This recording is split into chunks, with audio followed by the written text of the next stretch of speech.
Este año leí 26 novelas contemporáneas, 15 clásicos, 9 libros de no ficción, 8 antologías de cuentos, 2 libros de poesía y 2 novelas gráficas. Quizás en comparación con otros años leí bastante menos, pero la verdad es que fue un año muy particular y eso que parecía al comienzo la oportunidad de tener tiempo libre para seguir leyendo sin parar, resultó ser todo lo contrario, resultó ser una traba, un motivo de bloqueos lectores constantes, así que ya con haber leído todo esto que leí me doy por satisfecha. Pero además este fue el año en el que finalmente me animé a abrir el canal de YouTube.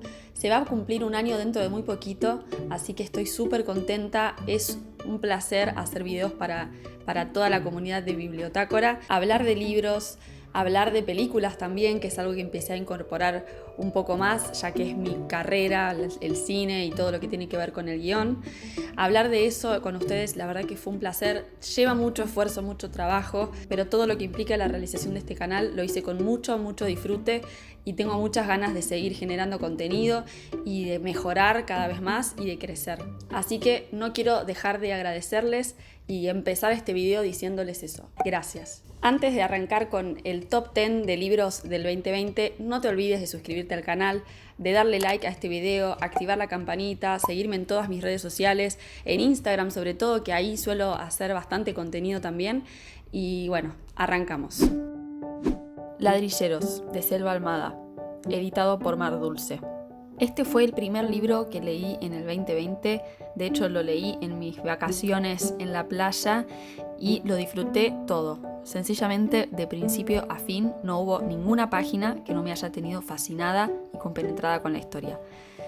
Cada vez que leo alguna reseña o sinopsis de Selva Almada aparece la palabra cinematográfico.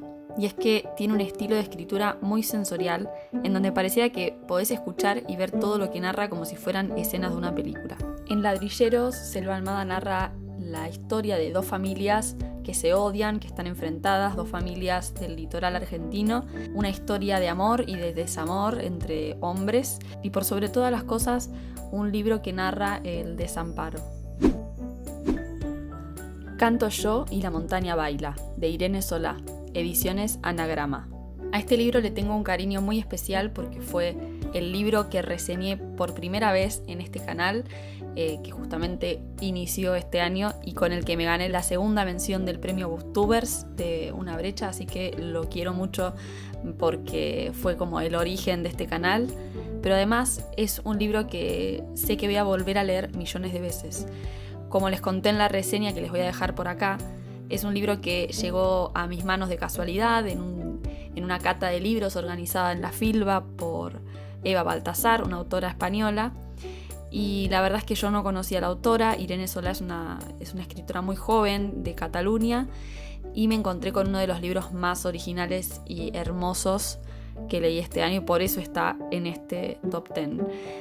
Cada capítulo es un punto de vista distinto y lo que une cada historia es la presencia de la montaña. Incluso la montaña también narra su propia historia. Es una belleza, no se lo pierdan. Klaus y Lucas, de Agota Christoph, ediciones Asteroide. Es casi imposible revelar detalles de la trama de este libro sin spoilear. Por eso les voy a contar, más allá del argumento, la experiencia que yo tuve con esta lectura. Klaus y Lucas es en realidad la publicación unificada de 3 libros: El Gran Cuaderno, La Prueba y La Tercera Mentira. Aún sabiendo este dato, no me imagino una forma de leerlas que no sea en conjunto. La historia de estos personajes podría ser una historia más de las tantas que narran el desasosiego de los contextos políticos y los entramados familiares, pero lo que la hace única es su forma de narrar los conflictos. Con una maestría que me dejó sin aire, Christoph juega con la organización dramática de los sucesos que ordenan el relato y nos obliga a disponernos como espectadores desconfiados. Este es uno de los libros que más me sorprendió este año. Antártida, de Claire Keegan, Eterna Cadencia.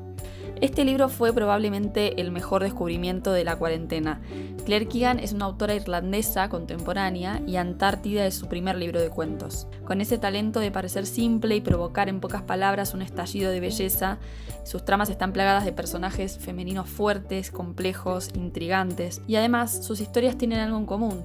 una persistencia sobre cuestiones que están rotas, desgastadas. Cada cuento abre una ventana a un mundo atravesado por situaciones que modificaron a estos personajes y nosotros como lectores solo vemos las huellas. La sed de respuestas nos convierte en sabuesos devorando las páginas buscando esa verdad. Me resultaría difícil elegir un solo cuento. Recomiendo todos. Alicia en el País de las Maravillas, de Lewis Carroll.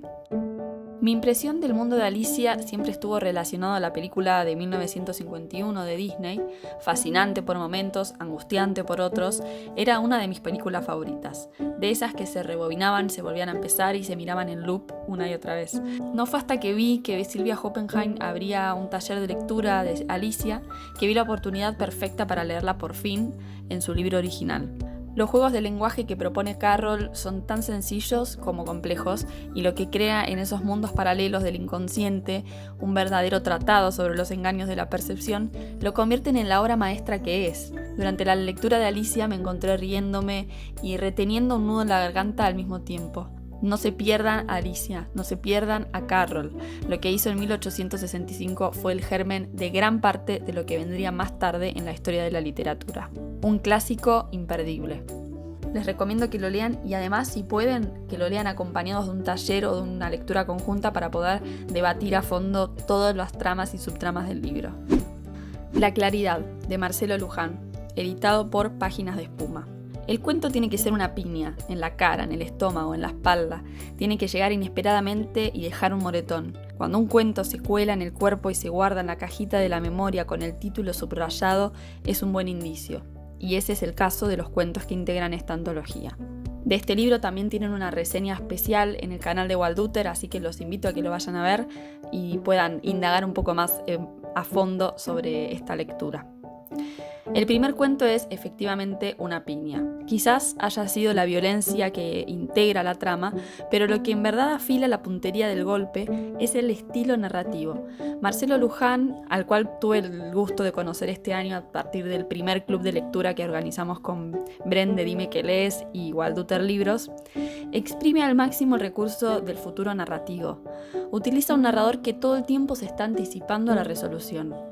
La construcción de los hechos es casi siempre desde el presente hacia el pasado y esa posición le permite jugar con la información como si fuera un juego de damas a la inversa. Siempre está retrocediendo. Esta antología de cuentos recibió el Premio Ribera del Duero este año 2020 y es imperdible, en serio. Cada cuento te deja sin aire y es un libro que difícilmente se vayan a olvidar. Mátate Amor, de Ariana Harwicz, editado por Mar Dulce.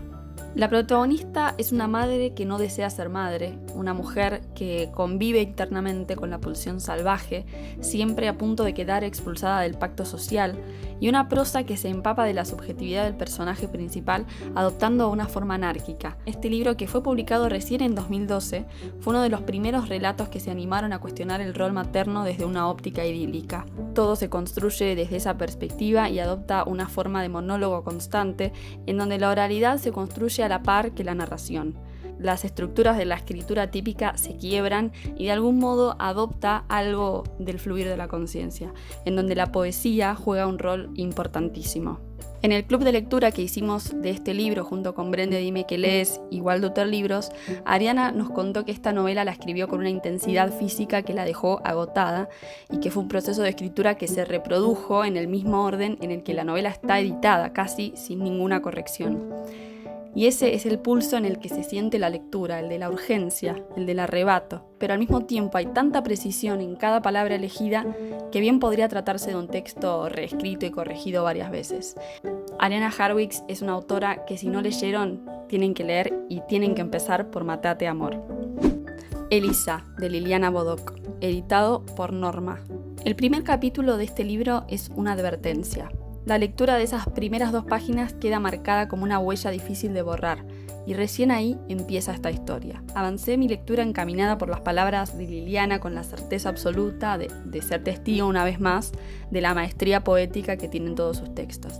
Elisa es una novela de iniciación interrumpida, Quizás sea porque el viaje que emprendió su autora como promesa de inspiración tuvo el carácter frustrado que después atraviesa la propia protagonista. Una chica de 15 años que busca una motivación, un rumbo, un futuro distinto al que le impone su propia realidad. El viaje es la promesa, la oportunidad. Ambas parten de una ilusión, pero el hechizo se rompe prematuramente. La bitácora de viaje de Liliana, que está disponible online, es el cierre perfecto. Una vez más, Liliana conquista. Mi abandono de Peter Rock, Ediciones Godot. Caroline y su padre viven en el bosque. Su eje de supervivencia pasa por el respeto de la naturaleza y la evasión de cualquier vínculo social. Poco sabemos del pasado de estos personajes ni de las razones que los llevaron a vivir de esta manera. Lo que sí sabemos es que los une el deseo de continuar en ese estado de resistencia y compañía mutua. Sumergirse en la lectura de este libro es como adentrarse en una cueva oscura.